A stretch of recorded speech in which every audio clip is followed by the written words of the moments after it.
All right. Bismillah walhamdulillah wassalatu wassalam ala rasulillah wa ala alihi wa sahbihi ajma'in. Rabbi shrah li sadri wa yassir li amri wahlul 'uqdatan min lisani yafqahu qawli. All right, so sisters, mashallah, 1 year. I don't think I've ever done 1 year on one book. But yeah, we started December 12th. And today is December 11th. Can you imagine? December 12, 2018 is when we started this book. And today is December 11, 2019. And I have like one more page to read. And then it's the wrap up, inshallah. So I'm going to put my computer right here. And hopefully you guys can still hear me very well. All right. So it says qualities of the Prophet's companions. The noble qualities and merits of the companions are too numerous to be mentioned here. However, the scholars of the Sunnah agree that the noblest among the companions are 10. And among the 10, 4 are ranked as highest. Okay, that's a hint for treat that question. Okay, these are in order of their rank. Abu Bakr, then Umar ibn al-Khattab, then Uthman bin Affan, then Ali ibn Abu Talib. May Allah be pleased with them all. There is no doubt concerning this, and whoever doubts it is an innovator and a malicious hypocrite. These 4 are mentioned in the hadith narrated by Rabbad bin Sariyah, I think. Assalamu alaikum. Wa alaikum salam. Can you please mention the 4 again? Okay, the 4, Abu Bakr, Umar ibn al-Khattab, Uthman bin Affan, and Ali ibn Abu Talib. Ali ibn Abu Talib. So here it says in a hadith, it says, I wonder if that's Sariya. I was trying to find the Arabic, but I'm not sure where it is right now. Okay, so according to a hadith, the Prophet ﷺ said, this hadith is found in Tirmidhi. The Prophet ﷺ said, it is a duty upon you to follow my practice and the practice of the rightly guided caliphs, right? Who will come after me, holding on to it with your very molars, and to guard yourselves against innovations in religious matters. Okay, so this was actually something Rasulullah ﷺ knew that innovation was going to come. And so he gave us an advice. It is a duty upon you to follow my sunnah and the sunnah of the rightly guided caliphs, right? Who will come after me, holding on to it with your very molars. So follow and hold on to that with your very own molars, subhanAllah, and to guard yourselves against innovations in religious matters. As to the merits of Abu Bakr, Allah Most High says in the Qur'an, and so he quotes Surah An-Nur, ayah 22. Translation says, those among you possessing resources and other means should not fail to give something to near relatives and the needy. So this is just one of the merits of Abu Bakr. This was referred to him because it's a whole long story. It's about the slander on our mother Aisha radiallahu anha, and Abu Bakr found out that actually it was one of his own relatives that he used to support, you know, who was actually part of the people spreading the slander. He promised to cut the person off, not to continue, you know, providing for them. And then this ayah was revealed, you know, those among you possessing resources and other means should not fail to give to near relatives and the needy. And then Abu Bakr resumed providing for that relative. So the Sheikh said there is no difference of opinion concerning the fact that this verse was revealed when Abu Bakr had discontinued supporting a relative of his named Mistah, who was involved in accusing his daughter Aisha. Allah Most High said in Surah At-Tawbah, okay, so that was one. Now he's giving another ayah in the Quran that shows the merit of Abu Bakr. This ayah is in Surah Al-Tawbah, ayah 40. The second of two, when both of them were in the cave. Again, Allah Azza wa Jalla is referring here to Abu Bakr. The Sheikh said the two being the Prophet ﷺ and Abu Bakr radiallahu anhu, when they were fleeing to Medina from Mecca and they hid in the cave. Thus Allah testified to Abu Bakr's companionship to the Prophet and gave him glad tidings of his sakina, his reassuring peace, in the same ayah, the ayah 40 in Surah Tawbah. Let's see if I can mute somebody.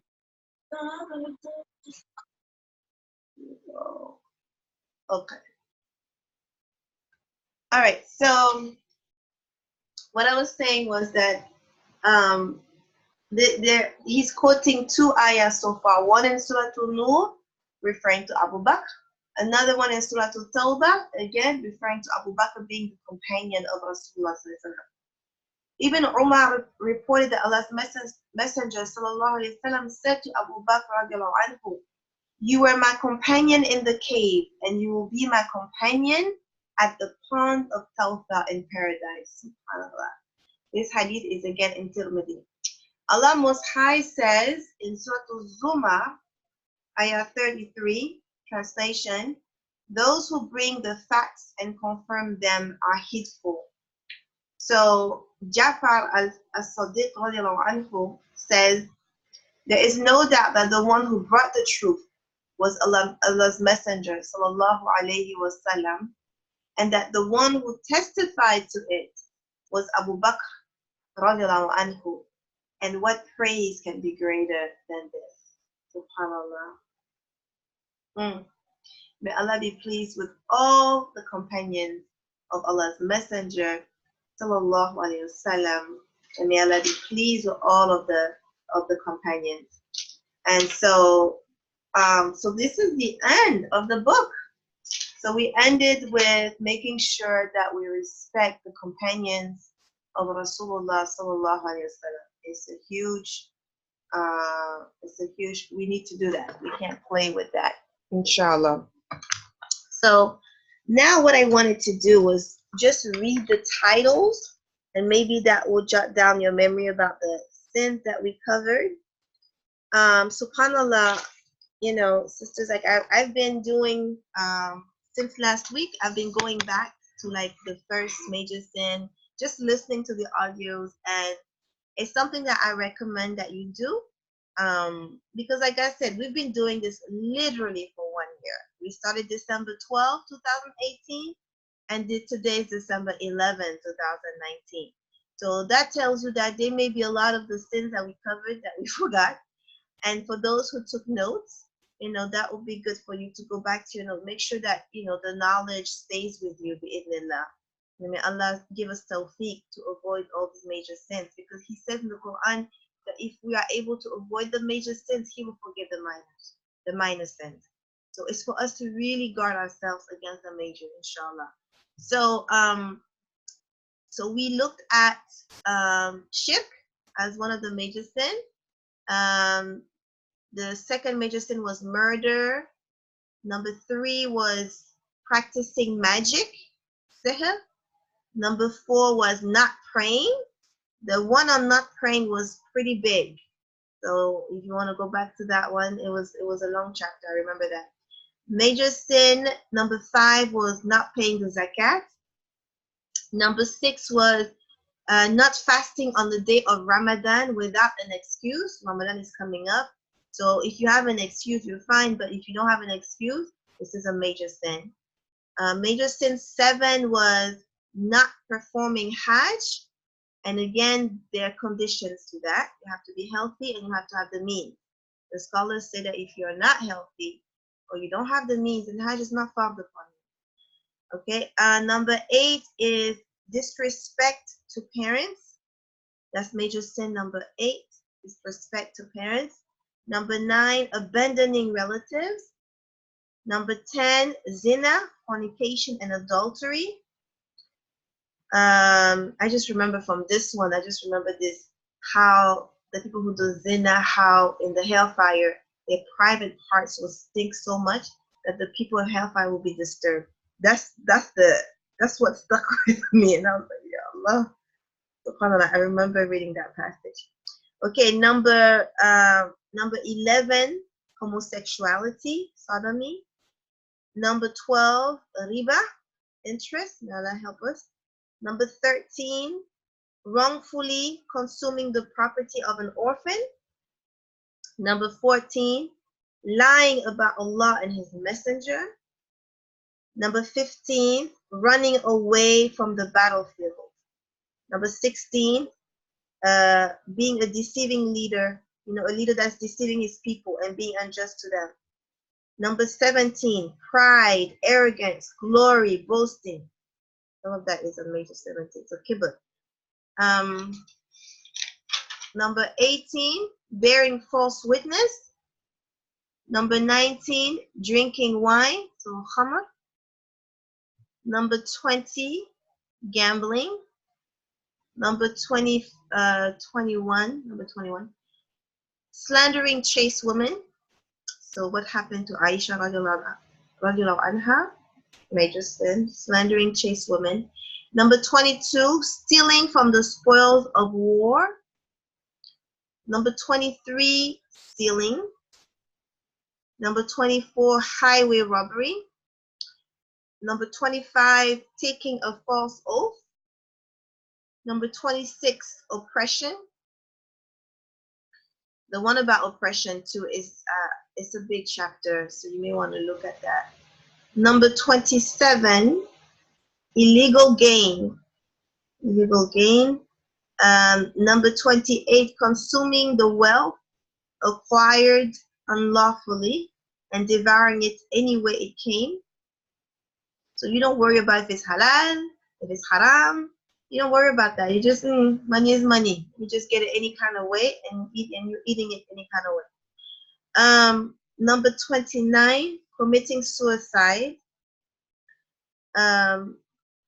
Number 30, lying most frequently. Allah save us. Number 31, unjust judge, so a judge that's not just. Number 32, giving and accepting bribes. That's another one that's really scary because you have a lot of that. It's so rampant, in our communities and cultures that it's even hard for you to even see that it's a big deal, but it's actually a major sin. Giving and accepting bribes. Number 33, women's imitation to men and men's imitation to women. That's something else that's very rampant. Like, like even how the clothes are made now and stuff like that. SubhanAllah. Save us. Number 34, being a cuckold. Meaning accepting that, your wife is having zina, but you're staying with her. Number 35, marrying a divorced woman in order to make her lawful for her first husband. So the ruling, if the husband divorced his wife 3 times, he cannot marry her. That's it. He cannot marry her until she marries somebody else, and then that marriage falls apart. Then they can marry again. But what is happening is that some people will, they divorce 3 times, but they still want to be together, and so they will make an arrangement for somebody to marry their wife and then divorce her so they can. So meaning that, subhanAllah, the one who created you knows your mind, how are you going to even try to deceive Allah? That doesn't even make sense. You try to be smart and slick with the rulings of Allah as if He doesn't know what is inside of you, right? So anyway, that's a major sin. Number 36, not protecting oneself from urine. So we have to be careful with the urine. Number 37, hypocrisy. Number 38, learning for the sake of this world and concealing knowledge. Number 39, betrayal of trust. Number 40, recounting favors. Number 41. Okay, these are my favorite parts of the book now. We're getting into my favorite parts of the book, actually. Number 41, denying Allah's decree, the qadar. There are about 12 pages on that. So it's a beautiful chapter, actually. Major Sin 41. I know I did more than one session on it, and I really, really like that session, mashallah.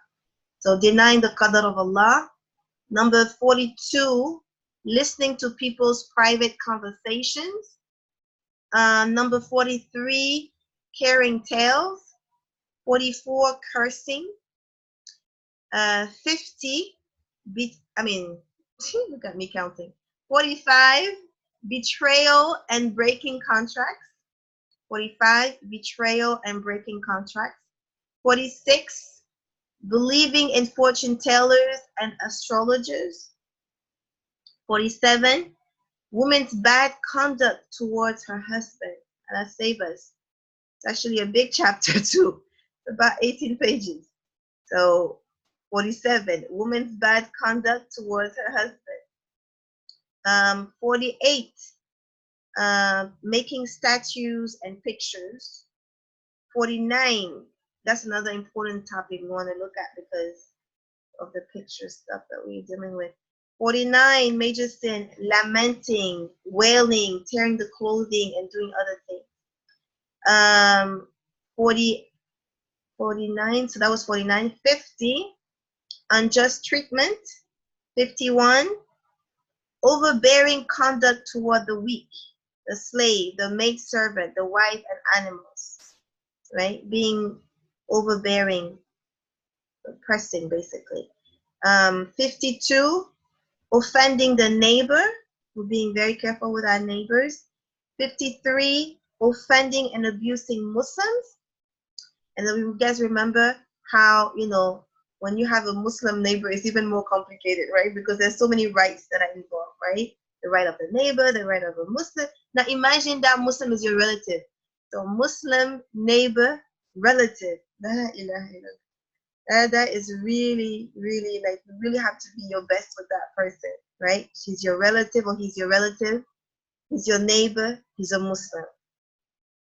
Major sin 54, offending people and having an arrogant attitude toward them.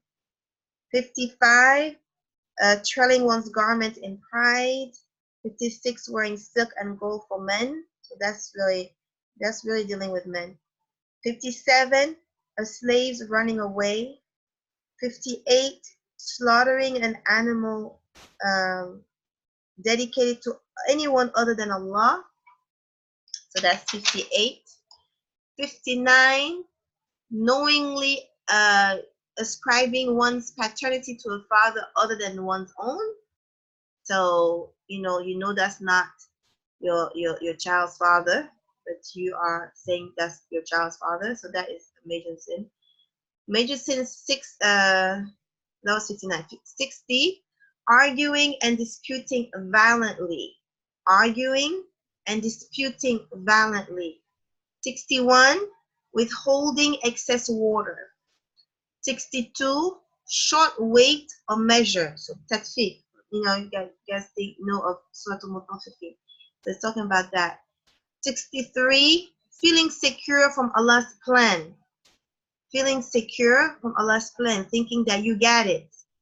No, and a sister called me. She had listened to the lecture on qadar that I did from the notes of Dr. Basha.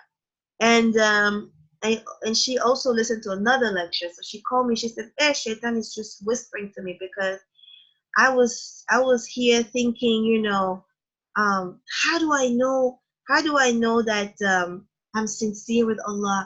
And also I was thinking, well, this person now is praying because I helped them now, they're praying, and she was feeling good, and then she was like, no. So she was having a lot of doubts. And so I was telling her that the fact is, if you're sincere with Allah, you by yourself, nobody is looking at you, nobody, and your feelings are still, I want to please Allah. I want to get close to Allah, then you're sincere, because this is between you and Allah. You're not showing it to anybody else, right? So that's number one. Number two, I told her that the believer never relaxes, right? Because she was relaxed. She was like, oh, I'm doing this, I'm doing that. I said, no, the believer never relaxes. He still lives between hope and fear, right? Like I gave her the example of Imam Ahmed, may Allah have mercy on him. The Imam of Sunnah, they call him the Imam of Sunnah. He was on his dying bed. Well, he was not actually dying, but he was very, very sick.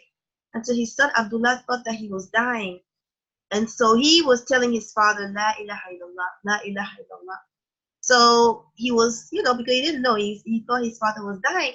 And his father kept saying, not yet, not yet, not yet. And so Abdullah became worried, because like, this is a big imam now, Imam of Sunnah. Like he actually almost died for, because he was the only one who stood. All the other scholars ended up saying, yes, Qur'an was created. He was the only one saying, no, Qur'an kalamullah, Qur'an is the word of Allah. And he was being tortured for that, but he stayed firm. So for him, at the time of his death, his son is telling him, La ilaha illallah, and he says, not yet. So his son was very worried. But alhamdulillah, Imam Ahmed, he got better, he got a little better. And so his son asked him, he said, I was giving you the kalima, La ilaha illallah, and you were saying not yet. He said, because at the time, Shaitan came to him and said, oh, you got it now. You escaped me. I can no longer get to you. You won. You won. And so Imam Ahmed was saying, not yet, because he's still alive.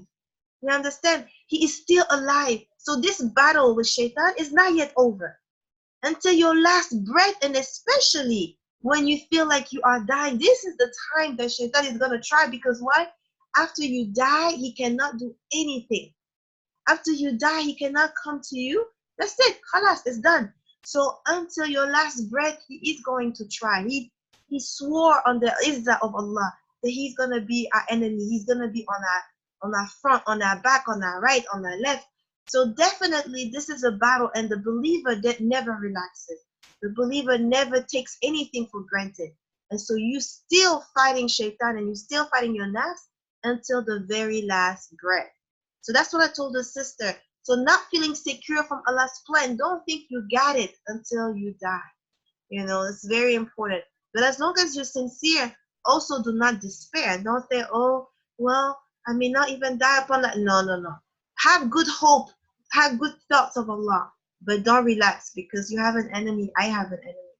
All right. So that's major sin 63.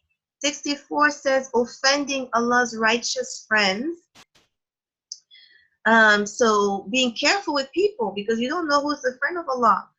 And then major sin 65, not praying in congregation, praying alone without an excuse, and that is mostly for men. Major sin 66, persistently missing Jummah prayers without any excuse. Major sin 67, taking the right of the heir through bequest. You're giving something that belongs to the heir. Major sin 68, deceiving and plotting evil, cheating and stuff like that. Major sin 69, spying for the enemy. And major sin 70, cursing any of the companions of Allah's Messenger, sallallahu alaihi wasallam. Do I have any questions or comments? Just really wanted us to go over all the titles of the major sins. Any questions or comments? If not, Hello? Assalamu alaikum. Wa alaikum salam wa rahmatullahi wa barakatuh. That is good that, mashallah, you went over, because I already forgot some. But alhamdulillah, the one there's one that I really, really like, and I've been trying to work on it, is the one that the sister complained was being secure that you got it. Because I have 3 words lately that I've been using. is fear, Mhm. right? Fear of Allah, Mhm. having hope in Allah, right? Mhm. And the third one is what is the third one? Is hope and fear? No, is guilt, hope, and fear. Those Mm. three I've been fighting because the guilt one, that one, mashallah. The guilt one, Shaitan keep on using it, like Mhm. keep on coming back, coming back, and reminding you on your past sins and On your all. path and things like Okay, that. so you have that guilt in your mind. The second one, you always, okay, you have the fear. You fear that, okay, when I meet Allah subhanahu wa ta'ala, what will Mhm. be, you know, what will happen? You're thinking all those fears in your mind. The Mhm. third one, you have hope. You say, okay, Allah subhanahu wa ta'ala said that you forgive me. Whatever I do, you forgive me. So Mhm. those three, it's like it's in the back of your head. You're thinking, okay, I know I did wrong. And I Mhm. fear Allah subhanahu wa ta'ala, accept his message and everything. But I have hope on him. I Mhm. know that one, at the end of the day, if I try to do my best, try to ask for forgiveness, do my repentance and all this, and work hard to reach to the goal that he want the guide to follow the guidance that he sent for me. Mhm. Mercy, I have hope. I Mhm. have hope on in the end of inshallah, Yawmul Qiyamah, you Yeah, you forgive me, have to have mashallah. hope, You have to have especially hope. Yes, especially at the time of death, or you feel like you are yes. going. You have to have more hope than fear. Yeah, and something you think like to relax, like you said, not to relax because No, not to like relax if because you your like if you enemy. read the whole, you read or you're doing something good, you say, okay, I did something good, let me relax, or I'm doing that. Mm-mm. No, no, no. Every time you just have to know that he's behind you, maybe Mhm. to do little what's there, so you can lose the reward that you did before, and now you sit down and say, okay, Mhm. I did. You don't know even if it's accepted or not. So that Exactly. means you That's what should I was really gonna say. relax. Yeah, You because can you make don't it know if relax it's been accepted. or not. You have good hope that Allah will accept. You ask Allah to keep, you keep asking Allah to accept. That's Mm-hmm. what the Sahaba used to do. Like for 6 months after Ramadan, Allah accept, right? So Mm-hmm. you keep asking Allah to accept from you, and you believe that inshallah He has accepted. But you don't. I would say be careful with the guilt. Be Mm-hmm. careful with that because, like I said, shaitan can come at you from that. And if Mm-hmm. you think that, if your thoughts of Allah as that He is more punishing than merciful, when Allah Himself says His mercy oversees, how do you say that? Exceeds His anger. Mm-hmm. How do you say that in English? His mercy outweigh His anger. There's a term that it's not coming to me right now.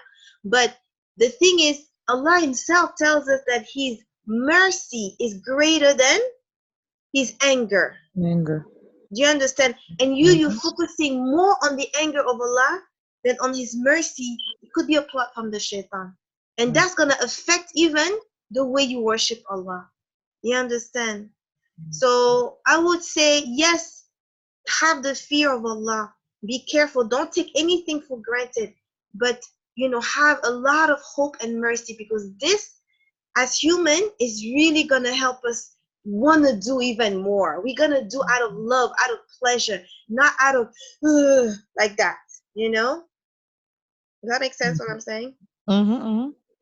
Yeah. Yeah. Inshallah. And the other one is the chapter of the woman, the one that we did, the chapter for the woman, is woman the woman respecting the husband, or what, Mhm. the men's the men's what is that, it was 43. Yeah, like the woman making sure that yeah, it's for the woman to make sure that she's respecting the husband. Yeah. That chapter too, mashallah, that was another one that I really, really like, especially with the handsome, the husband, the Oh ugly husband, yeah, mashallah. and He the has answer of to, yeah, Umar radiallahu anhu and his yeah. wife. nagging and all that. Yeah. Wow, mashallah, I love that part. May Allah reward you, sister. Wallahi, Ameen, it was Ameen. May He I reward mean, all of us. 1 year of knowledge. May Allah Mhm. subhanahu wa ta'ala aid us to Ameen. work on all these 70 and try our best. He know Ameen. our intention. May He aid us to be Ameen. away from the major sins and forgive our Ameen. mistake, forgive Ameen. whatever sin that we did, knowingly or unknowingly. May He Ameen. aid us with more knowledge, read more books and understand. May More Allah reward beneficial knowledge. you. May Ameen. beneficial knowledge. May Allah reward you and your family. Ameen. May He reward all of Jazakallah us. khair.